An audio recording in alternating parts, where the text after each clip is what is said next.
The Wealth of Nations is the most important book on economics ever written. It gave birth to modern capitalism as well as modern economics. Written by Adam Smith, who is widely recognized as the father of economics, this book reshaped human societies forever. It is one of the most impactful books ever written in human history.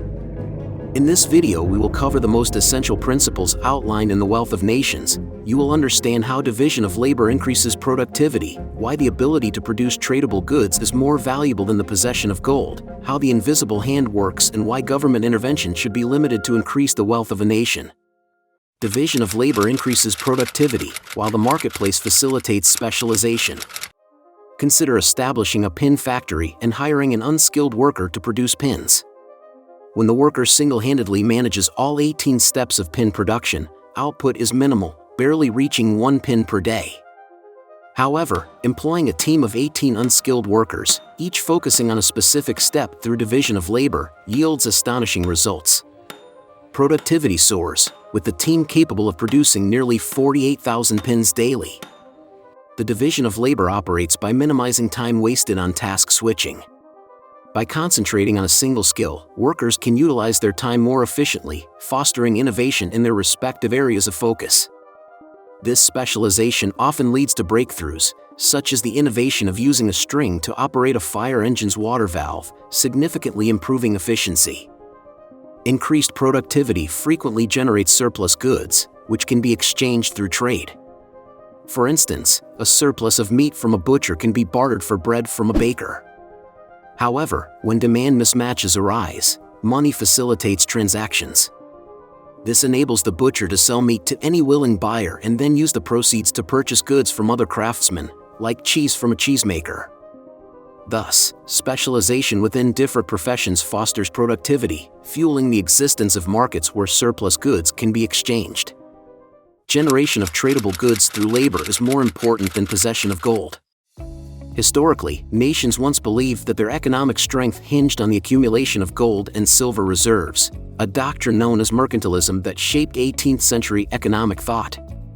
To safeguard their wealth, governments imposed trade tariffs to limit imports so that money didn't flow out of their country, and encouraged exports through subsidies which would let money flow into their country, a practice termed protectionism. However, this ideology rested on flawed assumptions. Firstly, it overemphasized the significance of gold and silver as indicators of wealth, neglecting the fact that these precious metals are merely commodities, akin to grain or meat. Secondly, it wrongly asserted that a nation's prosperity relied on the impoverishment of its neighbors. In reality, nations thrive through mutual trade, irrespective of their neighbors' prosperity. The crux of prosperity lies not in gold and silver reserves, but in the capacity to produce goods for trade, where labor plays a pivotal role.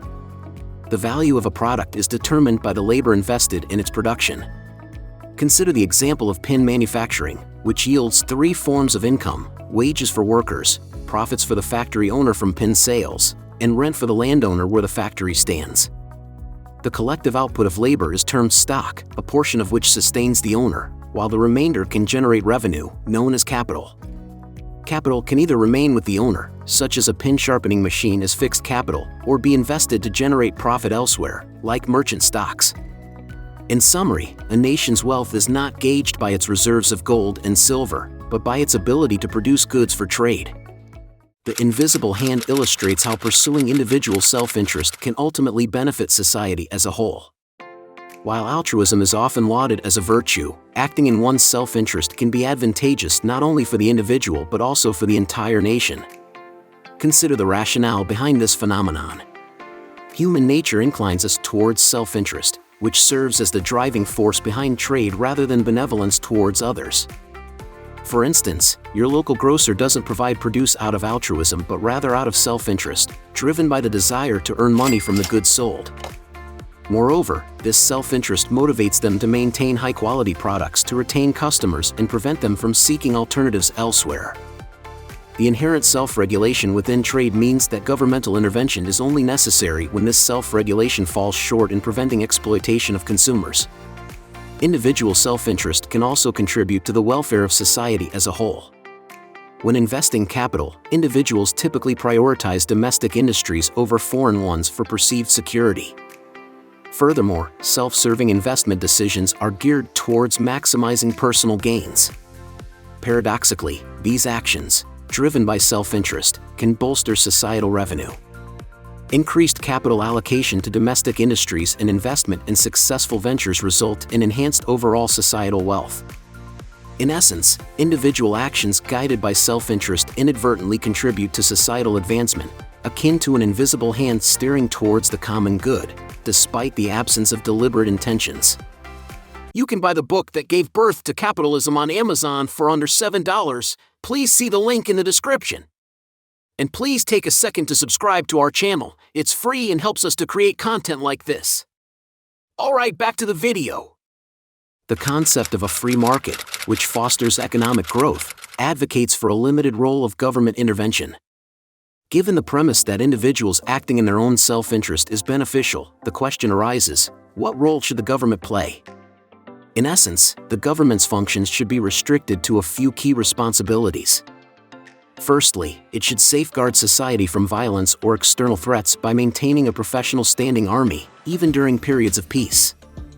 Secondly, the government must uphold the rule of law by enforcing legal rights and prosecuting crimes.